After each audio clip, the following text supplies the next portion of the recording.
Shalom sekali lagi warga kerajaan. Pakai karunia itu untuk memuliakan Dia. Sebab segala sesuatu berasal dari Dia, melalui Dia, dan bagi Dialah kemuliaan sampai selama-lamanya. How to applying the gifts? Pertama-tama kenalilah your gift. Know your gift. Gift di sini, saudaraku, adalah grace given. Grace gift. Karena itu grace tidak bisa diterjemahkan dengan satu kata bahasa Indonesia, tapi kasih karunia. Mulai ayat ke-6 dari pasal 12. Demikian juga karena kita punya karunia yang berlain-lainan. Tidak usah ingin karunia orang lain. Sebab itu pemberian. Dan seperti anggota tubuh punya karunia masing-masing. Maka saudaraku, maka kalau kita dikasih karunia untuk bernubuat, mari lakukan dengan iman kita. Bernubuat itu bukan meramal, saudaraku. Saya melihat Anda bertemu dengan seorang pemuda tinggi, jangkung, hitam, dan giginya putih. Bukan seperti itu, saudaraku. Tetapi membangun, menasihati, dan menghibur. Saya mulai apa yang Tuhan berikan pada saya yaitu menyembuhkan orang sakit dan pengusiran roh-roh jahat. Dan saya lakukan itu sejak pertama saya bertobat. Dan firman Tuhan berkata, kalau ada karunia untuk melayani, mari kita layani. Dengan apa? Dengan segenap hati. Kalau ada orang diberi karunia untuk mengajar, saya bisa mengajarkan firman, tapi saya bukan karunianya teacher dalam 5 jawatan itu. Saya lebih rasul gembala begitu ya. Tapi mari kita kenali dulu, baru kita bisa bertindak di dalam tubuh Kristus. Jangan lupa, to apply the gift harus ada dalam komunitas. Sebab ini tidak untuk personal, bukan untuk private, tapi for the body. Kalau ada orang dikasih Tuhan karunia hati yang murah hati luar biasa. Saya kenal beberapa orang seperti itu. Kalau tidak memberi malah sakit, saudaraku. Dia suka sekali memberi, saudaraku. Begitu murah hati. Dan kalau memberi, Tuhan berkata lakukan dengan sukacita. Sebab Tuhan mencintai, mengasihi orang yang memberi dengan sukacita. Kalau gerundel, ngomel, terpaksa, lebih baik gak usah. Berarti itu bukan karunia. Kalau karunia itu membuat engkau bersukacita, tidakkah kita lupa pada Tuhan Yesus bahwa lebih berbahagia, lebih diberkati memberi daripada menerima. Saya ulang kali pernah ceritakan tentang yaitu bedanya pangeran dengan pengemis. Kalau pangeran begini memberi, kalau pengemis begini. Yang mana kita? Ya, yang mana kita, saudara? Firman Allah berkata, kalau ada karunia menasihati, baiklah kita menasihati. Salah satu karunia yang Tuhan berikan pada saya adalah to be an encourager, to encourage. Parakaleo itu artinya mendampingi orang dalam kesusahan, mendampingi orang yang sedang sedih. Bersukacitalah bersama yang bersukacita, dan bersedihlah, menangislah bersama yang berduka. Sebab banyakan di dunia ini sakitnya SMS, ya, susah melihat orang senang dan senang melihat orang susah. Tapi anak Tuhan yang penuh Roh Kudus, yang ada karunia, bersukacita bersama buat yang gagal. Karena itu, saudaraku, bila Roh Kudus bekerja, jangan lupa apa yang saya sampaikan minggu yang lalu. Pertama, persembahkan tubuh kita di atas altar, anggota tubuh kita, supaya kita tahu kehendak Allah, apa yang baik, berkenan, dan sempurna. Kiranya mencapai kesempurnaan karena nama Tuhan ada di atas kita. God bless you warga kerajaan. Amin. Shalom. Shalom warga kerajaan, apa kabar? Saya tidak mendengarkan suaranya. Apa kabar? Luar biasa, dahsyat. Saya percaya segala sesuatu yang terjadi dalam hidup kita, Tuhan turut bekerja. Amin. Mari sama-sama kita memuji dan memuliakan Allah kita. Saya jemput kita bangkit berdiri. Demikianlah firman Tuhan. Kita tahu sekarang bahwa Allah turut bekerja dalam segala sesuatu untuk mendatangkan kebaikan bagi mereka yang mengasihi Dia. Yaitu bagi mereka yang terpanggil sesuai dengan rencana Allah. Thank you Lord, kami mengucap syukur buat kebaikan demi kebaikan. Buat segala sesuatu yang terjadi dalam kehidupan kami. Kami percaya Tuhan, tidak ada satupun yang terlewatkan dari pandangan-Mu Tuhan. Dan saat ini kami datang di tempat ini, maupun kami yang di rumah yang menyaksikan kebaktian kami pada pagi hari ini Tuhan. Kami percaya hadirat Tuhan nyata. Kami percaya Tuhan, setiap pujian penyembahan yang kami naikkan kepadamu Tuhan, itu menjadi dupa yang berbau harum di hadapan-Mu dan menyenangkan hati-Mu. Dan biarlah Tuhan, Kau disenangkan dengan setiap pujian penyembahan ini. Dan kami menikmati hadirat Tuhan. Bapa, kami serahkan ibadah ini dari awal, pertengahan hingga akhirnya jadi seturut dengan kehendak-Mu. Hati, pikiran, tubuh, jiwa, roh kami, fokus kami hanya tertuju kepadamu. Dan hanya Roh Allah saja yang menguasai kami.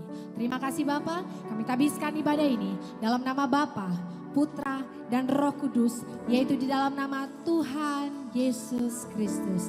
Amin. Saya percaya setiap hari adalah hari yang terbaik dalam hidup kita. Amin.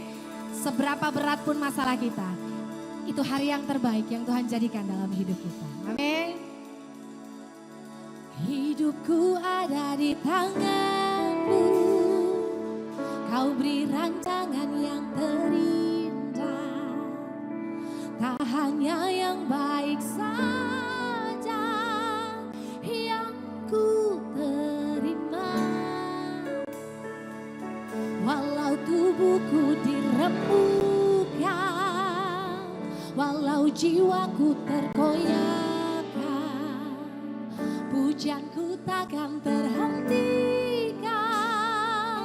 Roh-Mu yang memberi penghiburan.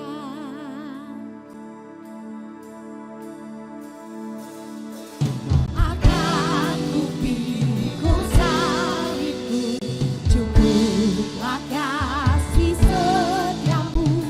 Ku bertahan, Kau kuatku, teguhkan imanku. Ku mau tetap bersyukur, senang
tanggung di dalam Dia yang memberikanku kekuatan.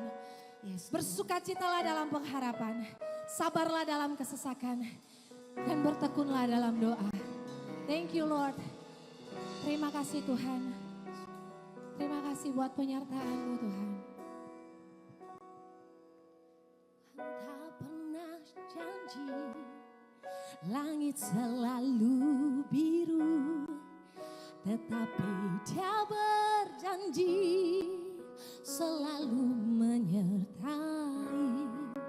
Tuhan tak pernah janji, amin, jalan selalu rata, tetapi Dia berjanji, amin.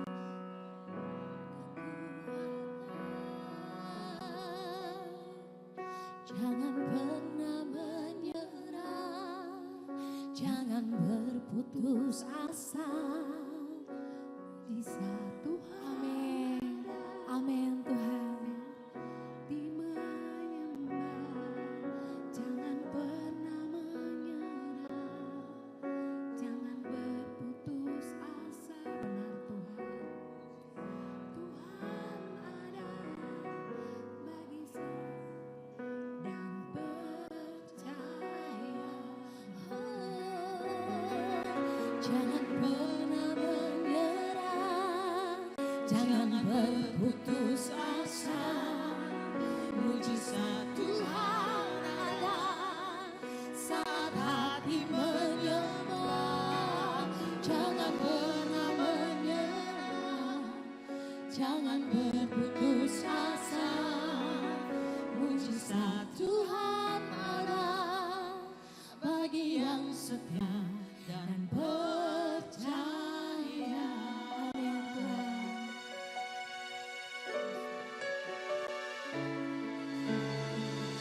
Dalam nama Yesus, amin, ku dapatkan kemenanganku.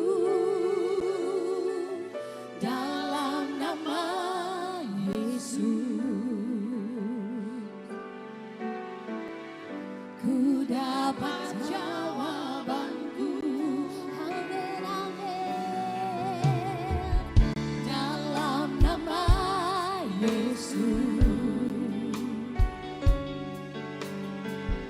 ku dapatkan kekuatanku. Dalam nama Yesus ku dapat jawabanku. Ku puji Kau, Tuhan yang tak terbatas. Kuasa-Mu nyatakan di hidupku. Dalam Yesus pasti ada mujizat. Anugerah-Mu terjadi bagiku. Mari dengan iman angkat pujian ini. Dalam nama Yesus, amin, amin, ku dapatkan kemenangan. Dapatkan kemenangan. Amin, amin, amin. Dalam nama Yesus ku dapat jawabanku. Dalam nama Yesus, dalam nama Yesus ku dapatkan kekuatanku. Ku dapatkan kekuatanku. Dalam nama Yesus ku dapat jawabanku. Mari puji Dia. Ku puji Kau, Tuhan yang tak terbatas. Kuasa-Mu nyatakan di hidupku. Dalam Yesus pasti ada mujizat.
Kami akan terus memuji Engkau sepanjang umur hidup kami Tuhan. Yes, nyatakan kuasa-Mu dalam kehidupan kami. Kami percaya Tuhan, Engkau Allah yang selalu membuat segalanya akan baik-baik saja. Amin.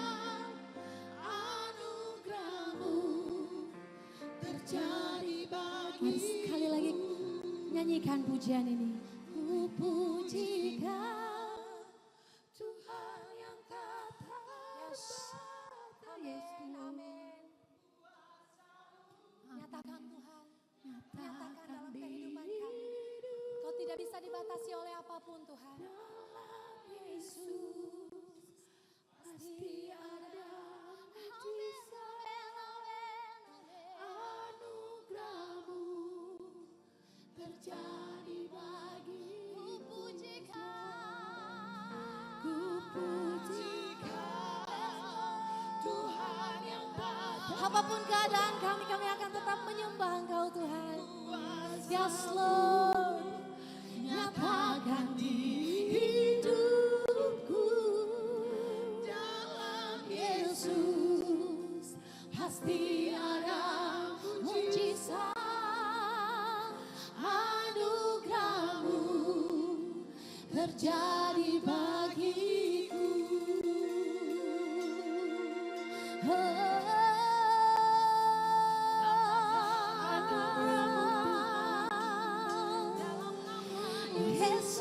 Yesus, kami panggil nama-Mu, kami serukan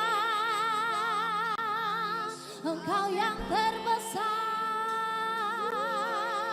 termulia.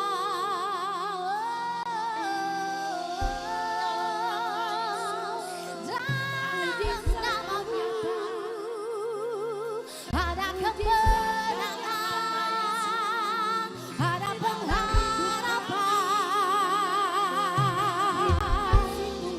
Ketika kami berseru, Engkau mendengarkannya.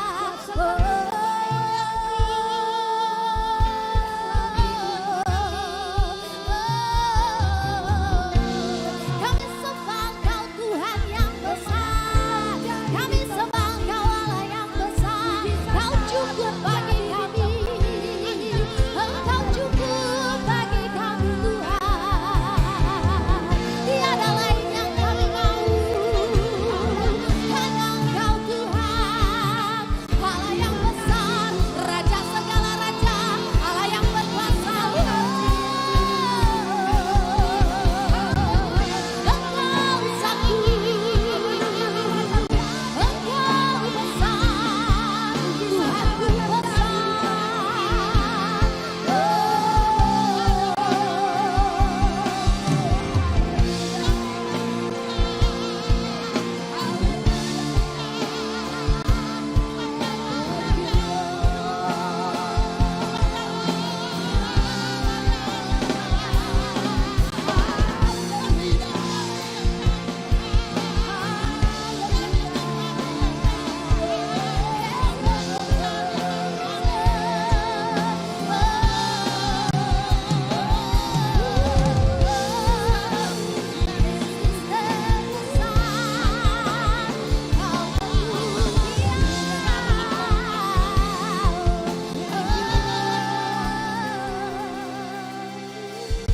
Engkau cukup bagi kami.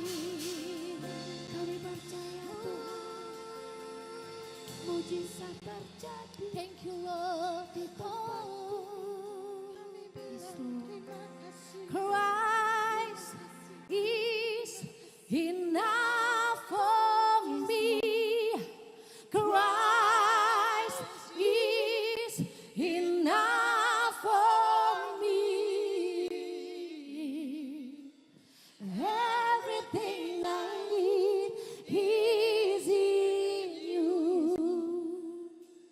Everything I need, oh, Christ is enough for me.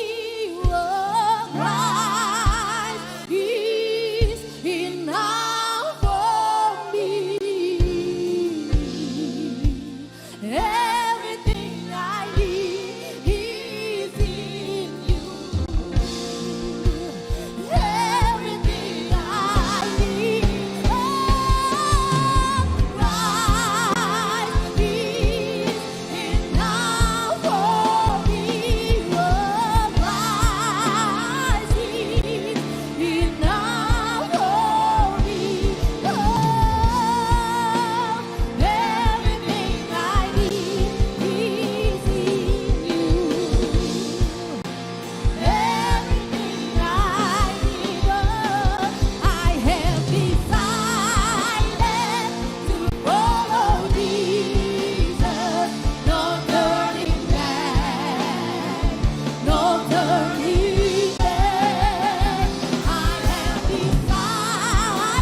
Kami mengucap syukur buat kebaikan dan keagungan-Mu Tuhan. Untuk kehadiran-Mu di tempat ini ya Roh Kudus. Kami percaya Roh Kudus yang sama, Yesus yang sama juga hadir di setiap rumah-rumah kami. Setiap kami yang menghadiri secara online. Tuhan menjamah mereka semuanya, Tuhan menjamah kami yang ada di tempat ini. Roh Kudus Engkau memberikan pengurapan atas kami. Kami sambut firman-Mu dengan penuh ucapan syukur. Di dalam nama Tuhan Yesus Kristus. Haleluya. Amin.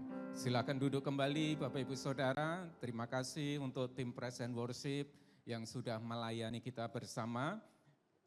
Shalom Bapak Ibu Saudara sekalian. Saya mengucapkan terima kasih untuk Ibu Gembala, Ibu Eli yang sudah mempercayakan saya untuk menyampaikan firman Tuhan. Dan juga Bapak Stephen, saat ini diberi kesempatan saya juga menyapa untuk saudara-saudara kekasih yang mengikuti secara online. Baik di rumah mereka masing-masing, percayalah Roh Kudus juga ada di tempatmu, Roh Kudus juga ada di tempat ini. Nah, saat ini kita belajar tentang menerapkan karunia rohani di dalam pelayanan. Nah, di saat kita berbicara tentang pelayanan, jangan dipandang sempit pelayanan di dalam gerejawi, gitu. Tetapi pelayanan dimanapun kita berada. Kenapa? Karena saya melihat begini fenomena yang ada. Di saat di gereja mereka berbahasa roh, mereka menyembah Tuhan, mereka begitu dekat dengan Tuhan. Seakan-akan tidak menginjak bumi ini. Tetapi begitu keluar dari gedung gereja, mereka masuk di tempat pekerjaan, mereka bermasyarakat, mereka di sekolah, tidak menjadi contoh sama sekali. Dan ini merupakan sesuatu yang sangat menyedihkan. Gitu. Saya berharap setiap umat Tuhan, warga kerajaan surga, tidak akan melakukan hal yang seperti itu. Artinya kehidupan kita adalah ibadah. Kita di dalam gereja, kita di tempat kerja, kita di sekolah, kita di masyarakat, dimanapun kita berada, kita harus mencerminkan kerajaan Allah. Amin. Nah ini yang penting. Itu saya menekankan kepada setiap pelayan-pelayan, jangan hanya rohani di dalam gedung gereja, tetapi dimanapun. Nah, oleh karena itu pada saat ini kita akan belajar menerapkan karunia rohani di dalam pelayanan kita. Pelayanan itu jangan dipandang lingkup sempit di dalam gedung gereja. Pelayanan dimanapun kita berada. Mari kita lihat di teks kita 1 Petrus 4 ayat yang ke-10 dan 11. 1 Petrus 4 ayat yang ke-10 dan 11, begini bunyi firman Tuhan, layanilah seorang akan yang lain sesuai dengan karunia yang telah diperoleh tiap-tiap orang sebagai pengurus yang baik dari kasih karunia. Jika ada orang yang berbicara, baiklah ia berbicara sebagai orang yang menyampaikan firman Allah. Jika ada orang yang melayani, baiklah ia melakukan dengan kekuatan yang dianugerahkan Allah supaya Allah dimuliakan dalam segala sesuatu. Karena Yesus Kristus ialah yang empunya kemuliaan dan kuasa sampai selama-lamanya. Amin.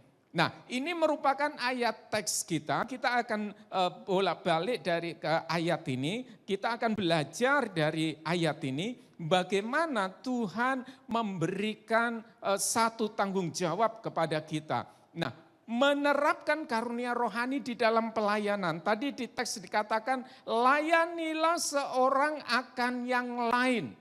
Layanilah seorang akan yang lain. Ini merupakan sebuah perintah, kita harus saling melayani. Kita harus saling menguatkan. Nah banyak dari antara kita kadang berpikir begini, Pak saya enggak punya karunia, bukan enggak punya, tapi kurang memahami. Nah setiap karunia yang diberikan kepada kita, maka karunia itu adalah anugerah, kasih karunia. Itu sama dengan anugerah, artinya diberikan secara cuma-cuma. Sekali lagi, karunia rohani itu adalah anugerah yang artinya diberikan cuma-cuma. Dan itu harus dikobarkan, harus dibangkitkan. Bagaimana kita bisa mengkobarkannya? Yaitu dengan berlatih. Sekali lagi, karunia rohani yang ada pada kita itu harus dikorbankan, artinya dikobarkan. Gitu. Kalau saudara lihat di dalam 2 Timotius 1 ayat yang ke-16, dikatakan begini, 2 Timotius 1:16, karena itu kuperingatkan engkau supaya mengobarkan, supaya engkau mengorbankan karunia Allah yang ada padamu oleh penumpangan tangan atasmu. Mengobarkan, menggairahkan. Kita enggak boleh memadamkan karunia rohani itu. Caranya bagaimana Pak? Caranya adalah dengan cara kita berlatih. Makanya saya pesan kepada anak-anak muda, ketika engkau diberi tanggung jawab di sekolah, di tempat kuliahmu, engkau diberi tanggung jawab oleh orang tuamu, engkau diberi tanggung jawab oleh gereja, jangan pernah berkata begini, aduh saya enggak bisa. Jangan pernah berkata, aku enggak bisa, aku enggak mampu. Perkataan itu, kalau saya melihat, saya memandang, itu adalah engkau sedang merendahkan Allahmu. Gitu loh. Kenapa? Karena Tuhan sudah memberikan karunia, Tuhan sudah memberikan kuasa, Tuhan sudah memberikan kemampuan, kesanggupan, namun kita menolak itu dan berkata aku enggak bisa, aku enggak mampu. Padahal belum dicoba. Harusnya kita kerjakan, ya saya akan mencoba Pak, ya saya akan mencoba Bu, ya saya akan terima itu, saya akan berlatih. Itu namanya mengobarkan, menggairahkan. Kalau kita enggak mengobarkan kasih karunia yang Tuhan berikan, karunia rohani, itu lama-lama akan padam, itu lama-lama akan mati dan enggak ada fungsinya. Ini penting. Karena itu jangan lihat masalah, jangan lihat tanggung jawab yang diberikannya itu terlalu berat, tetapi percayalah Tuhan memberikan kemampuan dan kesanggupan. Ini pesan saya untuk anak-anak muda. Biasanya anak-anak muda ketika diberi tanggung jawab, jangan saya kah, saya enggak mampu ini. Aduh jangankah engkau dengan kata lain merendahkan Tuhan. Engkau tidak percaya sama Tuhan. Engkau tidak lebih daripada seorang ateis. Kasarnya kayak gitu. Kenapa? Karena firman Tuhan berkata, engkau menerima kuasa kalau Roh Kudus turun ke atasmu. Roh Kudus sudah ada padamu belum? Berarti engkau sudah punya kuasa belum? Ada. Persoalannya enggak diaktifkan. Saudara misalkan begini, dibelikan HP nih sama orang nih, saya kasih nih iPhone nih, bagus nih. Nah terus kemudian saudara terima itu. Dan ketika saudara terima, apakah bisa langsung dipakai telepon? Apakah saudara bisa pakai WA? Apakah saudara bisa pakai Facebook? Apakah saudara bisa pakai aplikasi yang lain? Sebelum saudara tindis on off-nya. Betul enggak? Diaktifkan dulu. Kalau misalkan saudara kasih oma-oma, orang tua, mana ini HP mati? Tidak bisa juga, oma-oma tolong ini diaktifkan dulu, kasih nyala. Sudah aktif. Kalau sudah aktif baru pakai aplikasinya yang ini. Sama kayak kita belum aktifkan, terus kemudian kita berusaha untuk praktekkan, enggak bisa, kemudian kita mulai menyalahkan Tuhan. Aktifkan, kobarkan. Bagaimana caranya mengaktifkan, mengobarkan? Dengan cara berlatih. Ketika diberi kesempatan, ambil kesempatan itu. Ada kuasa dalam dirimu, ada kemampuan dalam dirimu, Roh Kudus ada padamu, Yesus ada di dalam dirimu. Jangan hanya sekedar Yesus engkau masuk dalam hatiku. Jangan hanya sekedar Roh Kudus engkau masuk dalam hatiku. Yesus sudah ada dalam dirimu, Roh Kudus ada di dalam dirimu. Saatnya kita mengeluarkan, mengekspresikan Yesus yang ada dalam diri kita, Roh Kudus yang ada dalam kita, yaitu menerapkan, melakukan karunia rohani, sehingga orang lihat hidup kita, mereka melihat Yesus. Banyak orang Kristen, Yesus masuk dalam hatiku, udah di dalam hati saja, nggak usah dikeluarkan, tidak usah dimanifestasikan, tidak usah dipraktekkan, cukup aja Yesus dalam hati saja. Banyak orang Kristen melakukan hal itu. Tetapi yang dikeluarkan apa? Kesombongannya, keangkuhannya, pribadinya. Contoh, ketika, Pak, saya sulit mengampuni. Kenapa? Karena dia itu seringkali kecewakan saya. Dia mengkhianati saya. Firman Tuhan bilang, doakan musuhmu, lepaskan pengampunan. Enggak bisa Pak. Yesusnya enggak dikeluarin. Yang dikeluarin apa? Dirinya sendiri, kekecewaannya, sakit hatinya, kepincangannya, sehingga Yesus enggak kelihatan. Tetapi kalau Yesus dikeluarkan, Yesus ada padaku. Yesus memberikan kekuatan. Yesus pernah dikhianati tapi dia bisa melepaskan itu. Aku akan melepaskan pengampunan. Yesus lihat dalam hidup kita. Gitu loh. Nah, oleh karena itu Bapak Ibu Saudara, bagaimana kita melayani sesuai dengan karunia rohani?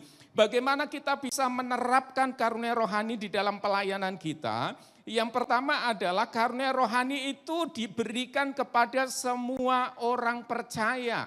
Ini penting. Konsep pemahaman bahwa karunia rohani diberikan kepada setiap orang percaya. Setiap orang yang mengaku Yesus adalah Tuhan, percaya Roh Kudus ada pada dirinya, disitulah karunia rohani diberikan. 1 Korintus 12 ayat yang ke-11 dan 18. Tetapi semuanya ini dikerjakan oleh Roh yang satu dan yang sama, yang memberikan karunia kepada tiap-tiap orang secara khusus, seperti yang dikehendakinya. Ini yang diberikan karunia kepada tiap-tiap orang yang dikehendakinya.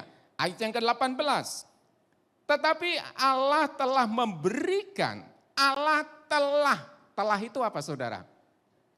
Telah itu sudah atau belum? Telah itu berarti yang lampau atau yang akan datang?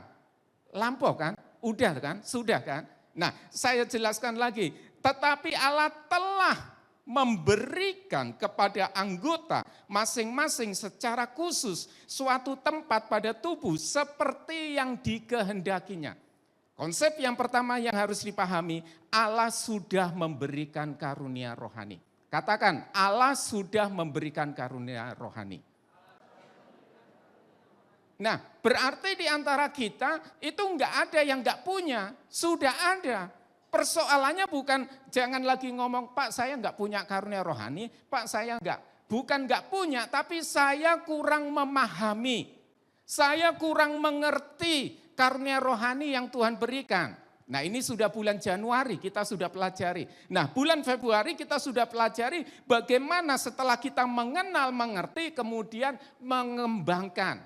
Setelah kita Februari mengembangkan, Maret kita masuk bagaimana menerapkan.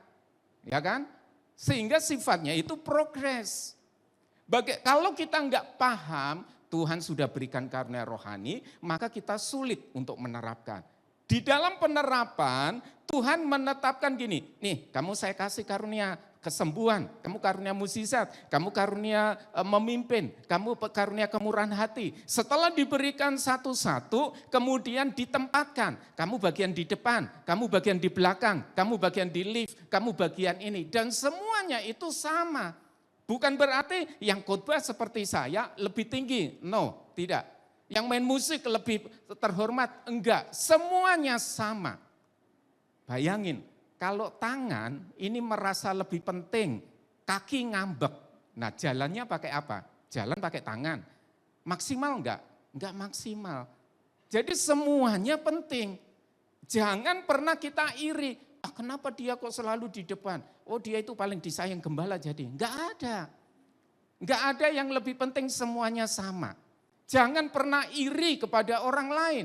Jangan pernah membandingkan dirimu dengan orang lain. Kalau engkau membandingkan dirimu dengan orang lain, engkau tidak akan lebih daripada orang itu.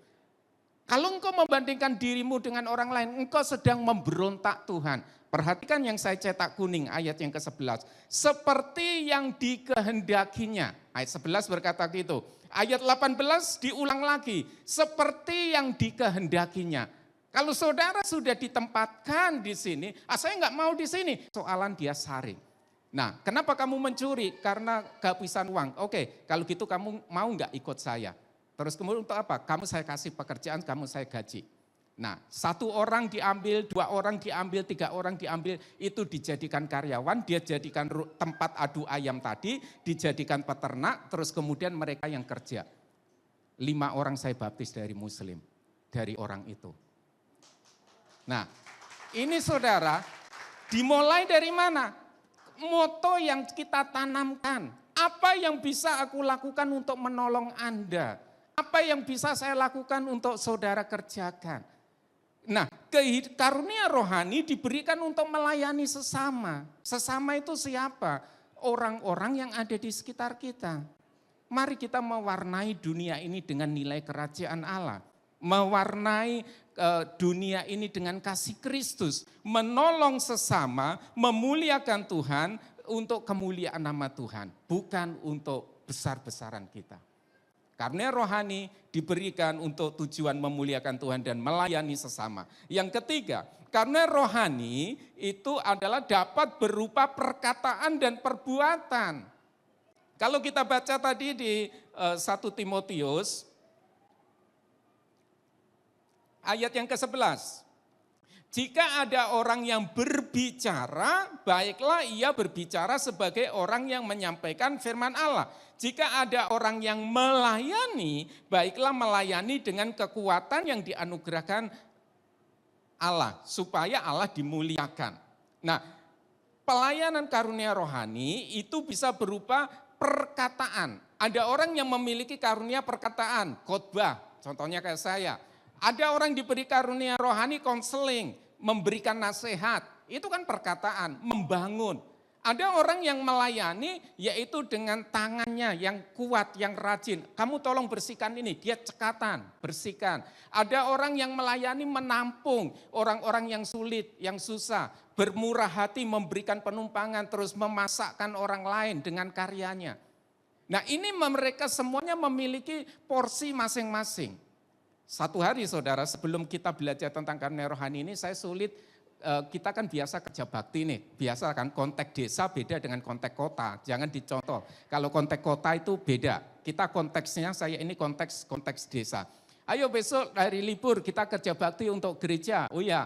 Yang datang itu semua jemaat datang. Tapi yang kerja itu cuma 30%. Yang lain itu datang cuma ngobrol. Yang lain kerja, ngecat ini. Terus kemudian ayo makan-makan. Kalau makan 100% kumpul makan. Betul enggak? Kalau di sekolah, di universitas ataupun di kampung selalu begitu enggak? Dan itu menimbulkan kecemburuan. Kecemburuannya gini. Kalau main musik saja bagus, kalau khotbah bagus, masa kalau kerja bakti kau tidak mau terlibat? Nah mulai perselisihan antar jemaat. Kemudian sewaktu kita belajar ini saya ngerti, ada orang karunianya itu berbicara, ada orang karunianya itu di tangan bekerja. Jadi jangan paksa orang yang nggak biasa kerja harus kerja kasar. Nah semuanya itu diberikan Tuhan masing-masing. Sekarang saya kasih contoh. Kepada orang-orang yang rajin kerja ini protes, saya kasih contoh. Hari Minggu besok, bapak-bapak yang biasa nukang main musik. Yang main musik duduk. Ayo kita tes, bisa enggak? Oh ya enggak bisa Pak Gembala, nanti kacau. Sama, kalau anak-anak ini suruh ngecat bisa, nanti hasilnya enggak maksimal, bapak-bapak akan marah. Kerja kok berantakan sekali gini. Iya betul enggak? Iya Pak Gembala betul ya. Nah masing-masing ditempatkan oleh Tuhan. Jangan paksa orang lain seperti kita. Ada karunia untuk berbicara, ada karunia untuk bekerja, ada karunia untuk melayani. Mari kita masing-masing bekerja pada porsinya, jangan paksa orang lain seperti diri kita. Dari situ persoalan sudah selesai saudara. Kalau kerja bakti datang banyak, oh orang ini nggak bisa kerja bagian ini, yang ini bisa. Udah kerjakan yang bagian kerja, yang tidak ya udah. Nanti waktu makan kumpul sama-sama, oh iya kumpul sama-sama. Perselisihan antar jemaat sudah mulai kurang. Kenapa? Karena pemahaman yang benar tentang karunia rohani. Oleh karena itu kalau saya mau supaya jemaat di tempat ini, jangan pernah iri lagi. Kenapa yang itu kok cuma di depan nggak pernah ini? Semuanya pada porsinya masing-masing. Semuanya memiliki kelebihan, semuanya memiliki kemampuan. Kalau organ tubuh kita semuanya itu adalah mata, itu namanya monster. Kalau semuanya itu adalah kaki, itu akan menakutkan orang lain. Sehingga semuanya itu adalah warna. Harus berfungsi kepada tempatnya masing-masing. Karena rohani dapat berupa perkataan, dapat berupa perbuatan. Ada orang yang bernubuat, pintar kasih nasihat, tetapi bekerjanya enggak maksimal karena porsinya ada di sana. Gitu. Nah, kemudian yang keempat, karunia rohani itu ingat itu adalah titipan yang harus dipertanggungjawabkan. Tadi dalam 1 Petrus 4 ayat yang ke-10. Sesuai dengan karunia yang telah diperoleh tiap-tiap orang sebagai pengurus yang baik dari kasih karunia Allah. Sebagai pengurus yang baik dari kasih karunia Allah. Jadi karunia rohani yang Tuhan berikan itu adalah titipan yang harus dipertanggungjawabkan. Suatu saat nanti di dalam pengadilan Tuhan akan nanya, ini karunia yang sudah saya titipkan untuk kembangnya sampai di mana? Apakah engkau sudah mengembangkan, apakah engkau sudah mengurus dengan baik?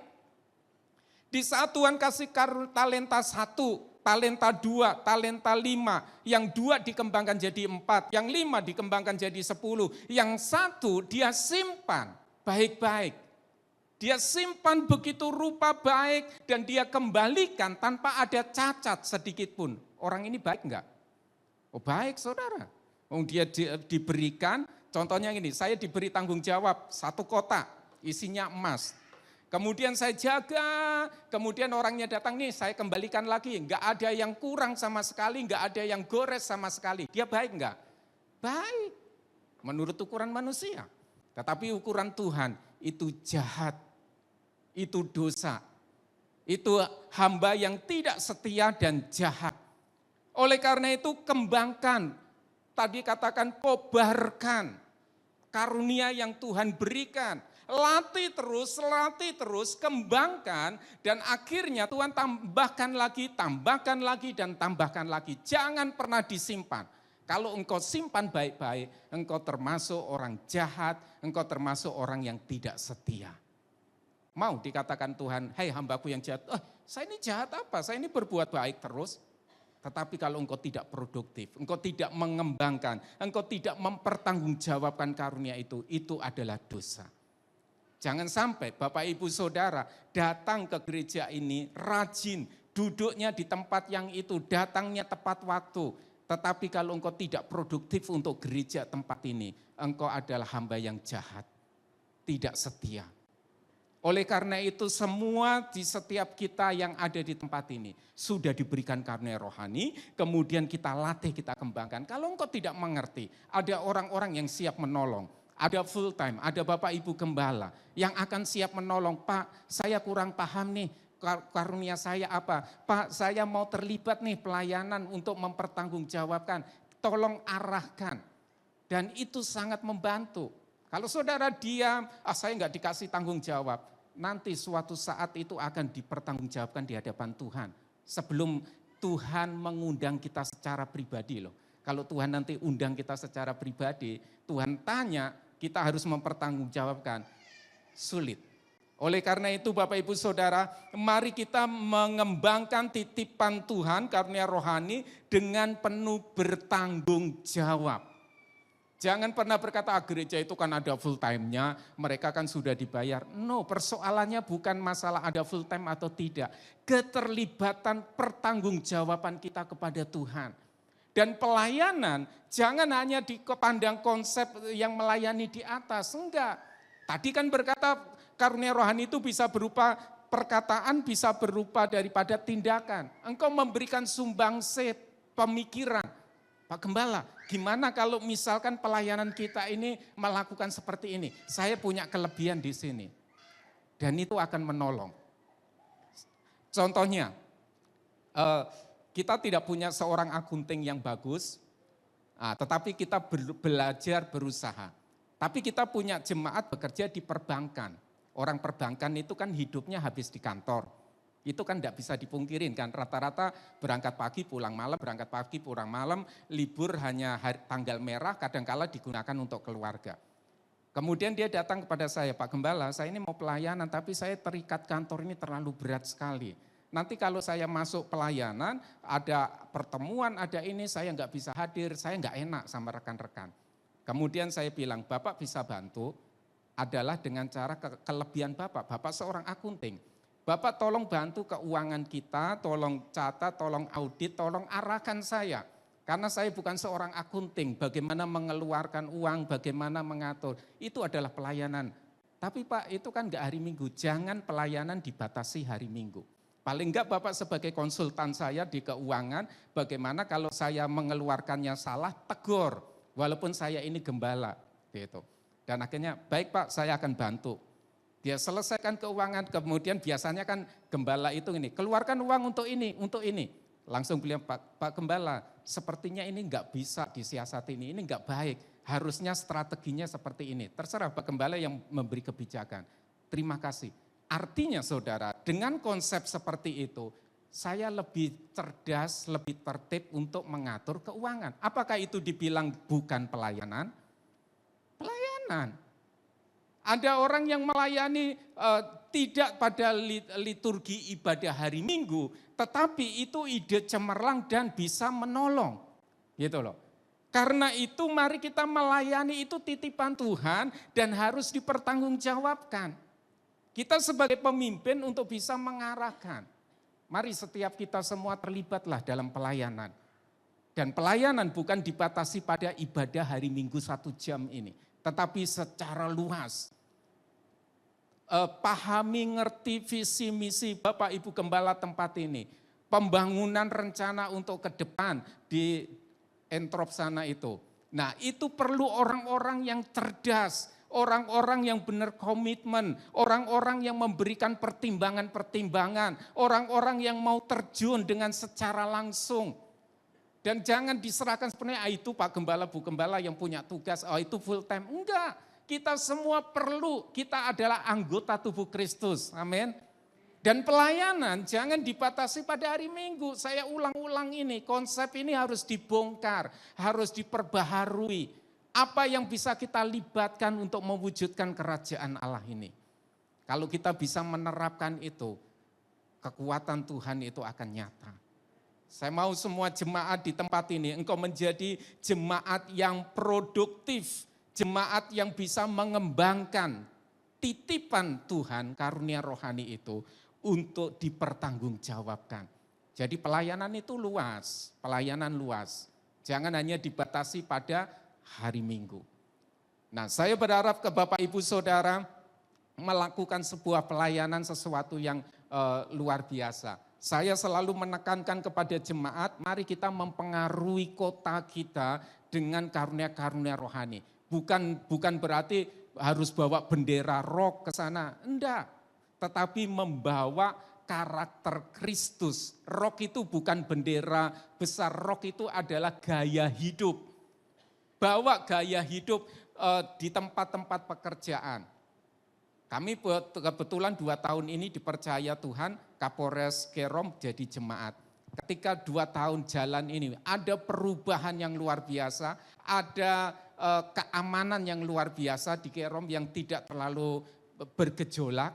Dan di situ nilai Kristus itu dinyatakan. Gitu loh. Dan itu sebuah perubahan sehingga beliau dipertahankan hingga saat ini bukan karena kuat dan gagah. Dan beliau adalah sesibuk-sibuknya apa kalau urusan gereja selalu siapa gitu. Dan kemarin ketika berdialog dengan Pak Stefan, orangnya rendah hati sekali Pak. Ya itu karena mau terlibat pelayanan apapun. Tetapi kalau kita minta tolong dan posisinya kita salah ya enggak direspon. Dan kalau itu hanya untuk kepentingan pribadi enggak direspon. Tetapi kalau itu untuk kemuliaan nama Tuhan, dia akan tetap kerjakan. Nah perubahan-perubahan terjadi. Kita mau supaya rock itu bukan sebuah bendera yang harus kita bawa kemana-mana, tapi gaya hidup. Gaya hidup. Itu yang terus ditekankan. Kualitas. Saya mau jemaat di tempat ini, engkau bergerak di bisnis, engkau bergerak di government, engkau bergerak di student pendidikan. Pengaruhi itu dengan nilai rock. Nilai rock itu like. Kemudian moto, how I can help you, bagaimana aku menolong Anda. Dan karunia rohani, praktekkan itu. Dan lihat kemuliaan Tuhan, pengaruh kepada kota Jayapura akan kelihatan. Itu yang bisa saya sampaikan, bahwa mari kita menerapkan karunia rohani dalam kehidupan kita, melayani sesuai dengan karunia rohani yang Tuhan berikan. Karena rohani diberikan kepada setiap orang percaya, diberikan kepada Bapak Ibu semua. Karunia rohani bertujuan untuk memuliakan Tuhan, melayani sesama, bukan hanya melayani orang-orang dalam gedung gereja ini, di luar, semuanya itu kita layani. Kemudian karunia rohani itu dapat berupa perkataan dan perbuatan. Karunia rohani adalah titipan Tuhan yang harus dipertanggungjawabkan. Itu titipan dan harus dipertanggungjawabkan.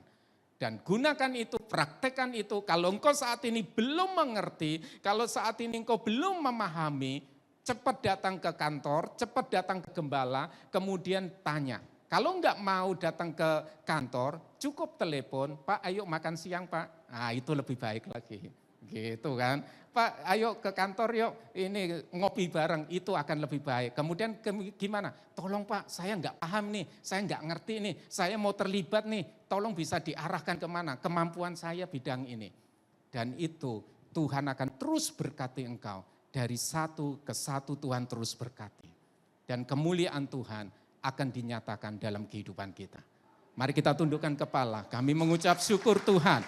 Untuk hari ini kami sudah belajar tentang karunia rohani. Biarlah kami bisa mempertanggungjawabkan setiap titipan yang Tuhan berikan kepada kami. Biarlah kami bisa melayani, mengembangkan karunia rohani yang Tuhan sudah percayakan kepada kami. Kami bisa mempengaruhi kota ini dengan nilai-nilai kerajaan Allah. Kami bisa mempengaruhi kota ini dengan keberadaan kami. Tuhan memberkati gerejamu di tempat ini yang memiliki visi misi yang begitu besar. Kami percaya gembala tidak akan bisa mewujudkan itu. Tapi kami percaya kesatuan, kesamaan, kekompakan, kebersamaan jemaat dengan karunia-karunia rohani yang begitu banyak, yang begitu kaya, yang Tuhan sudah percayakan kepada umatmu di tempat ini akan bisa mewujudkan itu. Kemuliaan Tuhan dinyatakan untuk Rock Jayapura. Terima kasih Bapa, segala pujian, hormat, kemuliaan kami kembalikan kepadamu. Di dalam nama Bapa, Anak dan Roh Kudus kami berdoa,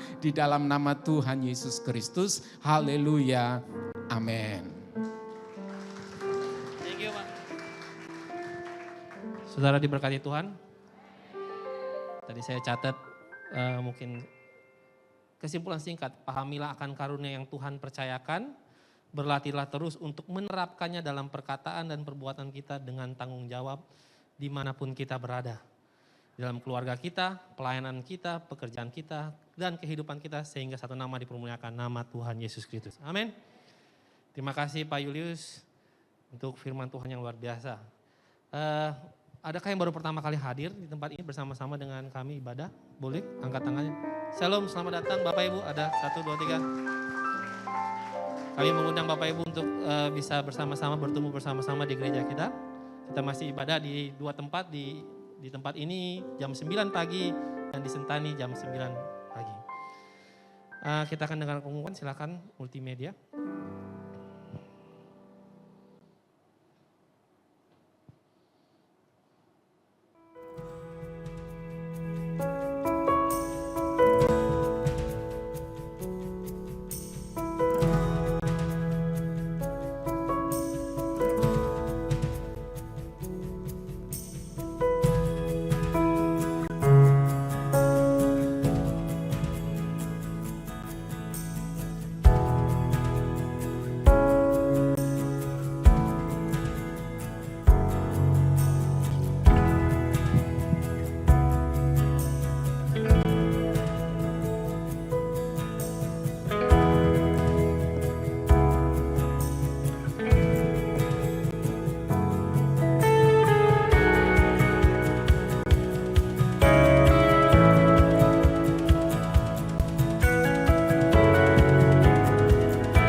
Oke, saya akan tambahkan lagi, saya mengingatkan lagi, kita untuk sementara ini dalam bulan ini kita masih ibadah jam 9 pagi dengan situasi yang kita alami dalam beberapa bulan terakhir.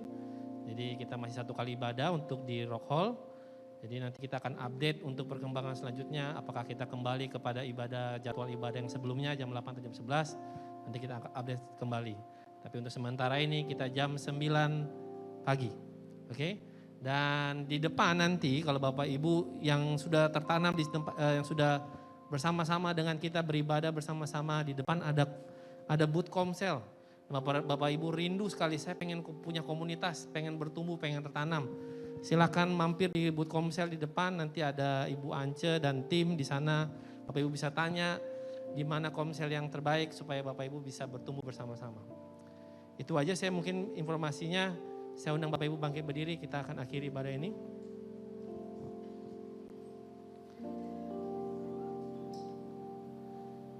Mari kita berdoa. Puji syukur kami naikkan kepadamu Tuhan, kami boleh melaksanakan ibadah ini dari awal sampai dengan akhir. Terima kasih untuk kesempatan kami untuk memuji dan menyembah Engkau. Terima kasih untuk firman Tuhan yang Engkau sampaikan melalui hamba-Mu Pak Julius. Tuhan, Engkau berkati beliau dalam pelayanan beliau di Kerom, biarlah beliau menjadi pemimpin yang penuh dengan hikmat dan takut akan Tuhan. Sehingga gereja yang dia menggembalakan, dia menjadi teladan, dan di mana orang-orang yang di dalam gereja itu semua mengalami Tuhan dan mereka menjadi terang dimanapun mereka berada. Engkau berkati keluarganya, Engkau berkati semua kebutuhannya. Apa yang dia perlukan Engkau cukupkan Tuhan. Dan biarlah dalam pelayanannya nama Tuhan selalu dimuliakan, nama Tuhan selalu ditinggikan. Hikmat Tuhan dan roh takut akan Tuhan selalu menyertai dalam kehidupannya. Terima kasih Tuhan Yesus. Kami juga mengucap syukur untuk kesempatan yang ini. Hamba berdoa buat setiap umat-Mu dimanapun mereka berada. Mereka yang datang dengan beban berat hari ini, kami percaya dengan firman-Mu, mereka tahu bahwa ada kuasa yang akan memerdekakan mereka. Kuasa yang akan memulihkan, menyembuhkan mereka Tuhan. Yang sakit datang dengan sakit penyakit hari ini sembuh di dalam nama Tuhan Yesus. Kami percaya karena kuasa Tuhan nyata dalam kehidupan mereka. Tuhan, kami percaya bahwa kami punya Allah yang besar, kami punya Allah yang selalu setia pada setiap kami. Hamba berdoa untuk setiap umat-Mu, masa depan mereka ada di dalam tangan-Mu. Apa yang menjadi kerinduan hati mereka terjadi sesuai dengan kehendak-Mu Tuhan. Biarlah nama-Mu yang selalu ditinggikan, nama-Mu yang selalu dipermuliakan Tuhan. Kami berdoa buat bangsa negara kami serahkan seluruh pemimpin bangsa ini dari pusat sampai kepada pelosok Tuhan. Hikmat Tuhan dan roh takut akan Tuhan turun atas setiap para pemimpin. Mereka memimpin dan membawa bangsa ini seperti yang Tuhan mau. Dan bangsa ini menjadi jawaban di tengah-tengah dunia ini Tuhan. Perlindungan yang nyata bagi bangsa ini, kasih damai sejahtera Tuhan nyata dari bangsa ini Tuhan. Bahkan di tanah Papua ini damai sejahtera Tuhan selalu nyata. Kami mengucap syukur Tuhan. Kami berdoa buat setiap tangan-tangan yang memberi, Engkau berkati mereka, apa yang mereka kerjakan berhasil. Apa yang mereka usahakan semua terjadi yang terbaik daripada-Mu. Untuk kemuliaan nama-Mu Tuhan. Biarlah setiap berkat yang mereka dapati, mereka menjadi berkat dimanapun mereka berada. Dan nama Tuhan dipermuliakan Tuhan. Kami akan pulang ke rumah kami masing-masing dan kami akan terima berkat daripada-Mu. Mari jemaat angkat kedua tangan dan terimalah berkat. Tuhan memberkati engkau dan melindungi engkau. Tuhan menyinari engkau dengan wajahnya dan memberi engkau kasih karunia. Tuhan menghadapkan wajahnya kepadamu dan memberi engkau damai sejahtera. Diberkatilah engkau di dalam nama Allah Bapa, Anak dan Roh Kudus, dalam nama Tuhan Yesus Kristus. Yang percaya katakan amin. Tuhan Yesus memberkati. Selamat hari Minggu.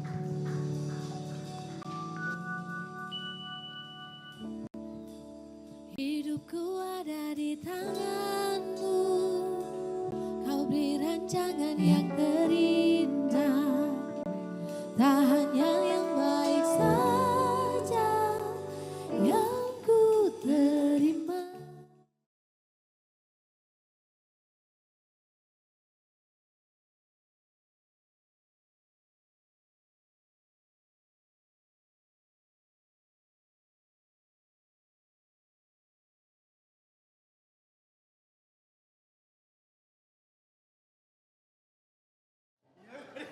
Kecuali ada kode ya saya, atau saya yang kasih kode saja.